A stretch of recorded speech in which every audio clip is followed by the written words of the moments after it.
नमो नमो मित्रों, मैं आपका स्वागत करता हूं आज के अपने समास प्रकरण के तीसरे वीडियो में।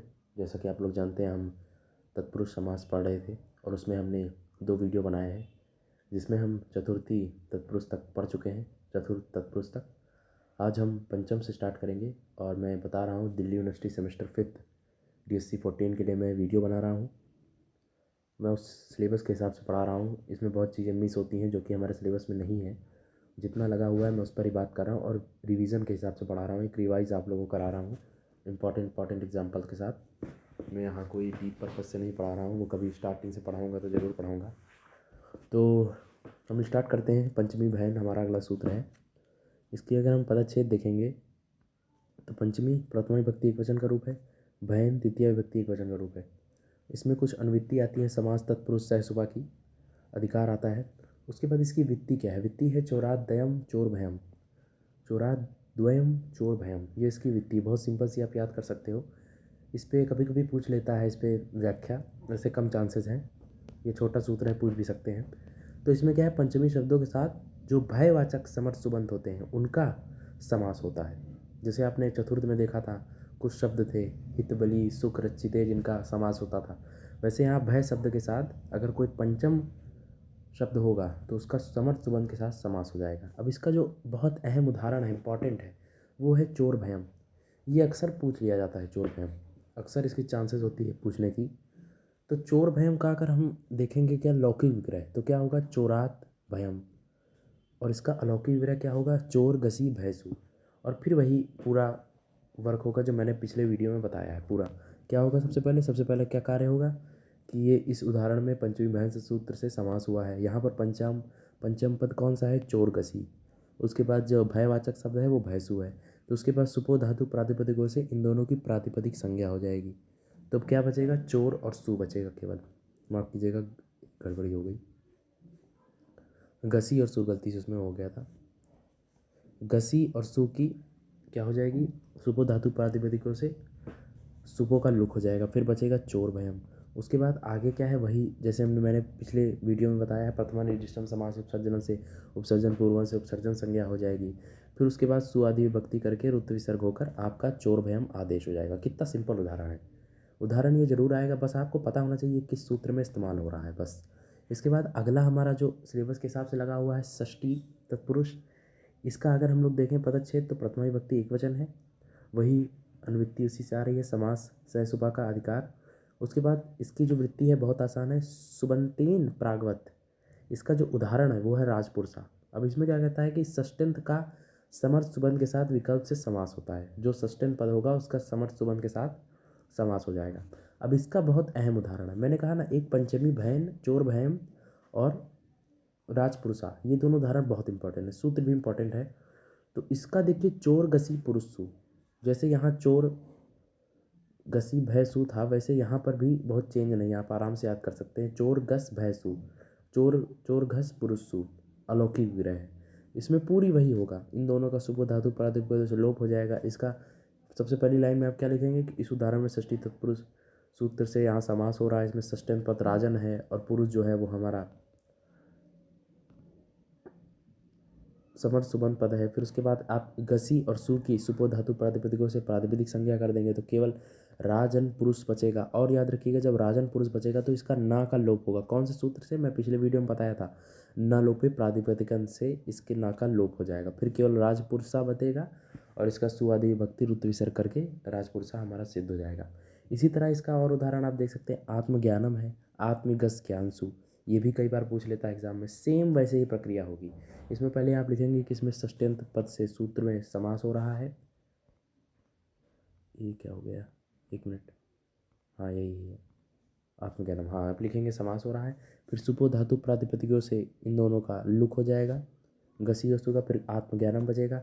फिर प्रथमा निर्दिष्टम समास उपसर्जन से उपसर्जन संज्ञा होगी। फिर इसमें नालोपो प्रातिपदिक से आत्मन के ना का लोप हो जाएगा तो आत्मज्ञानम बचेगा, समास उपसर्जनम संज्ञा हो गई। फिर आखिरी में सुआदि विभक्ति रुत विसर्ग करके रूप का आदेश होगा आत्मज्ञानम। कितना सिंपल है। इसी तरह सेम है मनस्विकारा, मैं बता नहीं रहा हूँ, मनस का स्वीकार से एकदम सेम सिद्धि है। आप लोग एक बार देख लीजिएगा नोट्स में, एकदम सेम, कुछ चेंज नहीं है।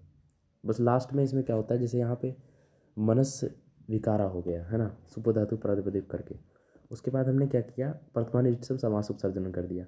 उसके बाद इसमें क्या होता है, जो ये सा है उसको रू आदेश हो जाता है सा सजुसो रू से, और उस रू का उत्व हो जाता है, और हसी चा से क्या हो जाता है, आद गुणा बाद में प्राप्त हो जाता है, हसी चा से उत्व हो जाता है, हसी चा सूत्र और सा सजुसो सूत्र जो है वो आपको पता है ना, मैंने विसर्ग संधि में पढ़ाया है।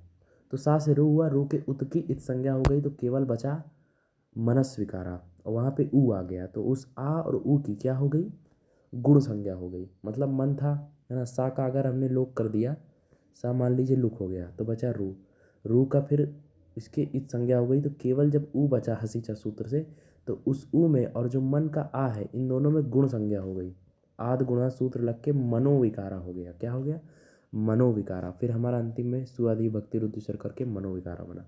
यहाँ मैंने सब लिख रखा है, ये देखिए मनोविकारा, आप लोग पढ़िएगा इस नोट्स को, तो समझ गए। तो ये भी इंपॉर्टेंट है, देख सकते हो। तो कौन कौन से हमने पढ़े, मनोविकारा, आत्मज्ञानम, चोर भयम, राजपुरुषा, ये सब षष्ठी तत्पुरुष के हैं।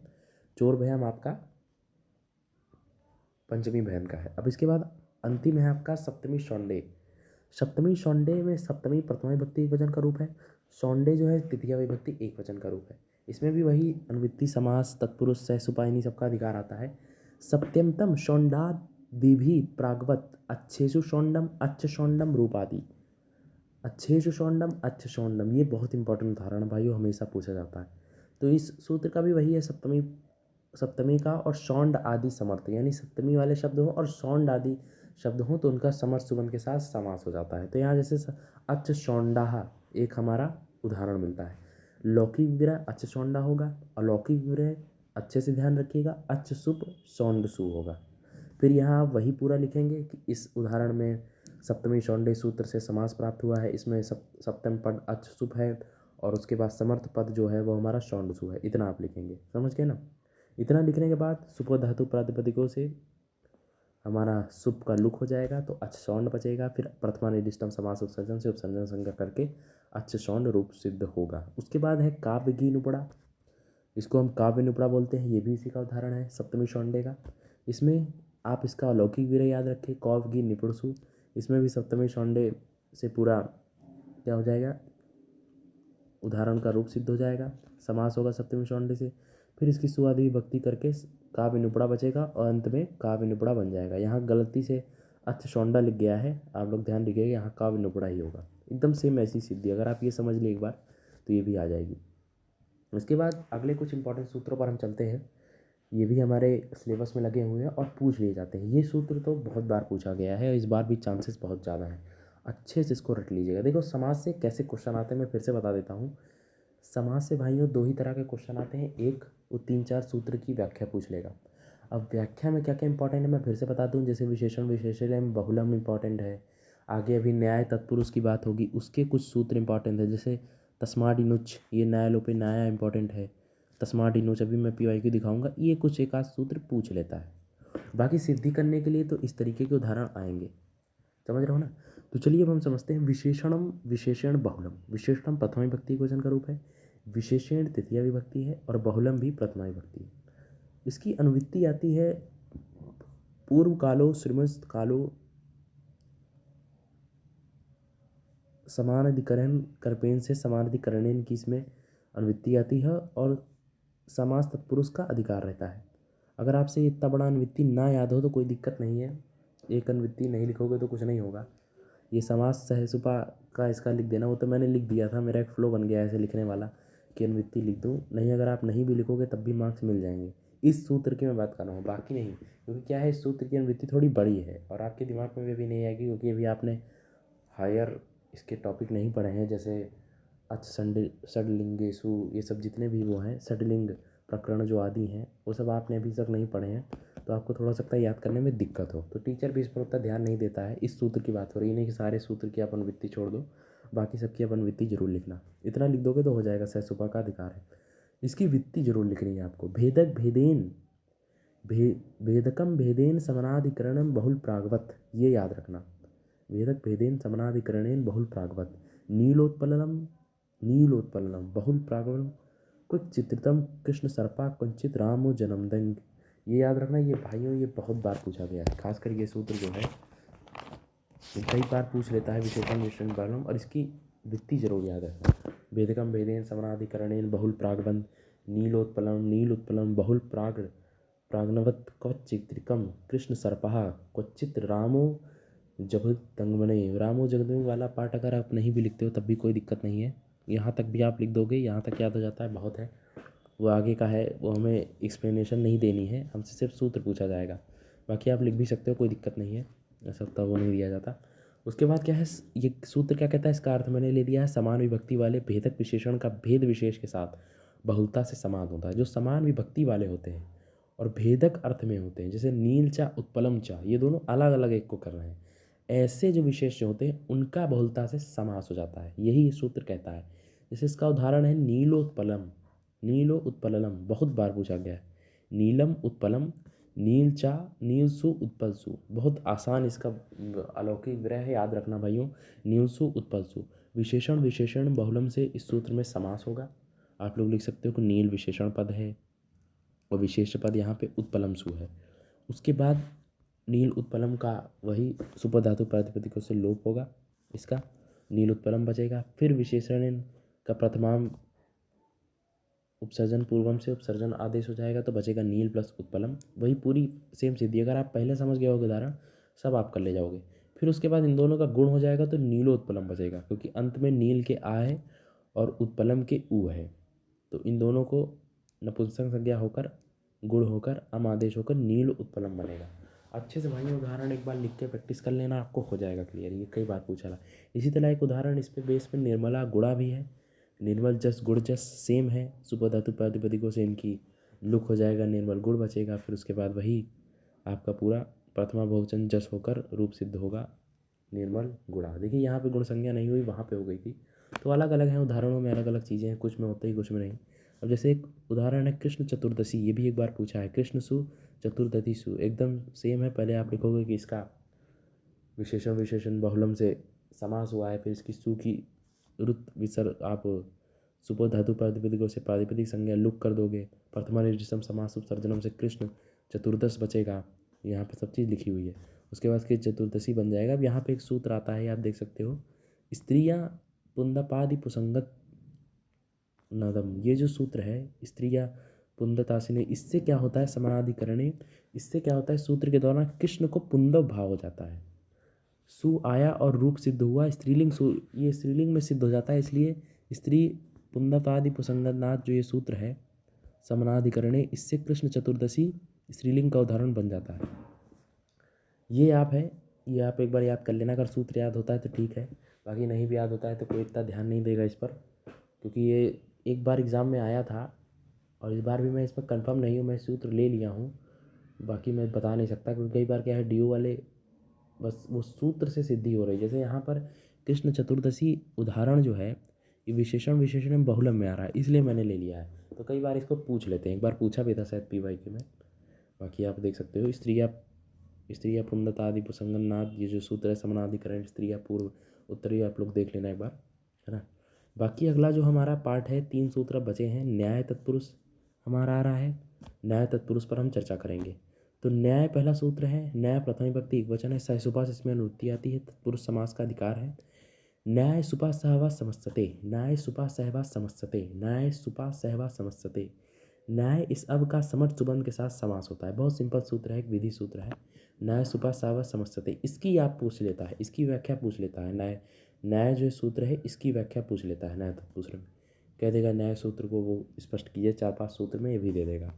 अगला हमारा सूत्र है नलोपे न्याय, इसकी वृत्ति अगर आप पढ़ेंगे, नलोप प्रथम विभक्ति है और न्याय षष्ठी विभक्ति है, इसकी अगर आप लोग यहाँ पर वो पढ़ेंगे क्या बोलते हैं वृत्ति पढ़ेंगे, तो न्याय निस्य लोपा उत्तर पदे, उत्तर पद के बाद जब न्याय तत्पुरुष समास का कोई ना होता है उसके नकार का लोप हो जाता है, ये इतना सूत्र कहता है। अभी हम बात करेंगे जैसे ना ब्राह्मणा है, तो इसमें जो ये ना ब्राह्मण है इस ना का लोप हो जाएगा, तो केवल आ ब्राह्मण बचेगा। ये कहना चाह रहा है कि मतलब उत्तर पद में अगर न्याय के नकार का कोई वर्ण होगा तो उस नकार का लोप कर देंगे। अलुग उत्तर पदे से उत्तर पद की अनुवृत्ति आती है इसमें, नलोपे न्याय ये सूत्र है। न्याय नस्य लोप उत्तर पदे, न्याय नस्य लोप उत्तर पदे। और इसकी वित्ती क्या थी, न्याय सुपा समस्यते। मैं बार बार वित्ती इसलिए बोलता हूँ शायद क्योंकि सुनने से वित्ती याद होती है, इसीलिए हम पहले क्या करते थे, हमारे गुरुओं का जो एक वो होता था मूल पाठ करने की जो पद्धति थी, गुरुकुलों में आज भी होती है। आजकल आप देखेंगे तो गुरुकुलों में बच्चों को वेद तक याद हो जाते हैं चारों। क्यों, क्योंकि हमारे यहाँ ये परंपरा जो थी, बहुत लोग बोलते हैं रटने की परंपरा है, लेकिन भाई मैं इसके बिल्कुल विरुद्ध हूँ। रटने की परंपरा नहीं है, ये एक साइंटिफिक परंपरा है।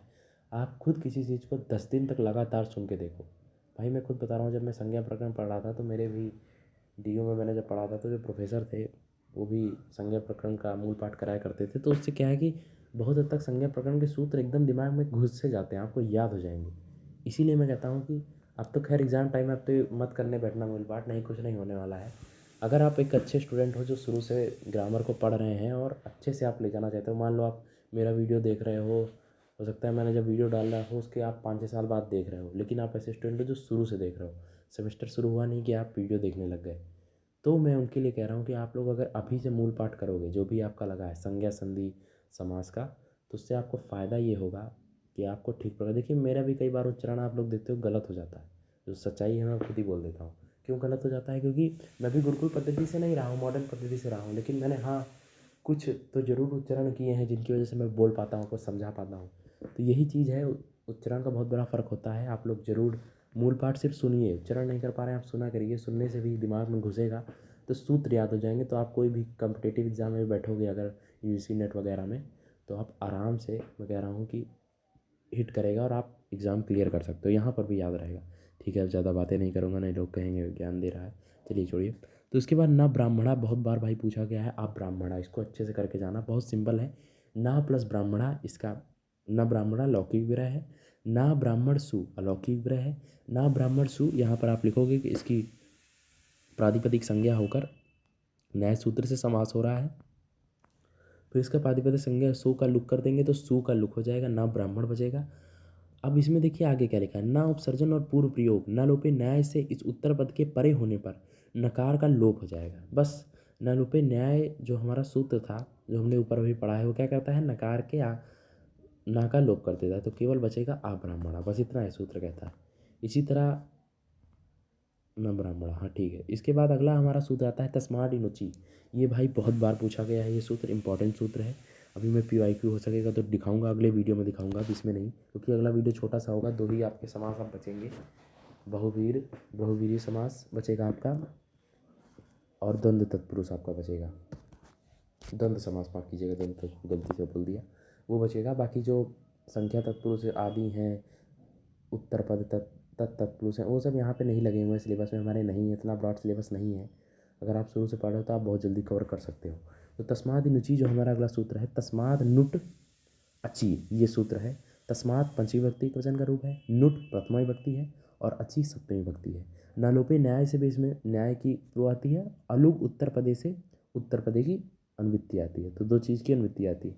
वृत्ति क्या है इसकी, देखिए, लुप्त नकार नाय उत्तर पदस्य जनेदुनडगाम स्यात् अनश्व ना एकदे तूना शब्देन सह सुपसती समासा। भाई इसकी वृत्ति जो है जरूर डालना, लुप्त नकार न्याय उत्तर पदस्य जनोद जनोदीन डगाम, ये पूरी जो इसकी वित्ती है, जनोदिनम स्यात् उत्तर प्रदेश से जानो द्विगुणम सात, ये जो पूरी वित्ती है इसकी जरूर याद करके जाना भाई। न न एक धातु तु नातु शब्देन सा सुपसती समासक की पूछ लेता है सूत्र, अक्सर अक्सर क्या इस बार भी पूछ ही सकता है। अब ये सूत्र कहता क्या है, जिसके नकार का लोप हो चुका हो ऐसे न्याय से परे आजादी उत्तर पद के नुटागम। देखिए जिसका आपने लोप किया था वहाँ पे, जैसे ये कंडीशन तक हम आ गए थे, अब इसके बाद यहाँ नुट आदेश हो जाएगा। क्या आदेश हो जाएगा, नुट। कैसे आदेश होगा देखना, एक उदाहरण है अनश्व। अनश्व का हम लौकिक ग्रह करेंगे तो ना अश्व बचेगा, जैसे यहाँ ना ब्राह्मणा था वैसे अश्व, यहाँ ना ब्राह्मणा सु था तो यहाँ ना अश्व सु, एकदम सिंपल है, ना अश्व सु बचा। उसके बाद न्याय सूत्र से आपने प्रातिपदिक संज्ञा कर सुपो का लुक करके समास हो गया, इसमें ना अश्व बना, ना की विसर्जन संज्ञा हुई, रूप सिद्ध हुआ। अब इस न्याय में नलोपे न्याय से उस ना का लोप हो गया तो केवल बचा अश्व, आ अश्व। अब आ अश्व के बाद ये तस्माद नुचि सूत्र आता है और कहता है कि अश्व के नुट आगम हो जाएगा। अनुबंध ना अश्व में वर्ण सम्मेलन होकर अनश्व बनेगा। नुट आगम में कुछ ऐसा नहीं कि नुट लिख दिया जाएगा, बस मिल करके अनश्व बन जाएगा, विसर्ग हो जाएगा, बस इतना ही सूत्र कहता है। समझ गए ना आप लोग। अनश्व वाही है वहाँ पे, शाह नहीं है, थोड़ा प्रिंटिंग में वो है, अनश्व ही है। समझ गए इस तरीके से। तो अब बहुव्रीहि और द्वंद्व समास जो है वो हम अगले वीडियो में करेंगे, और वो हमारा लास्ट वीडियो होगा इस सत्र के लिए। तो बहुत बहुत धन्यवाद जुड़े रहने के लिए भाइयों। अगले वीडियो में मिलते हैं। धन्यवाद।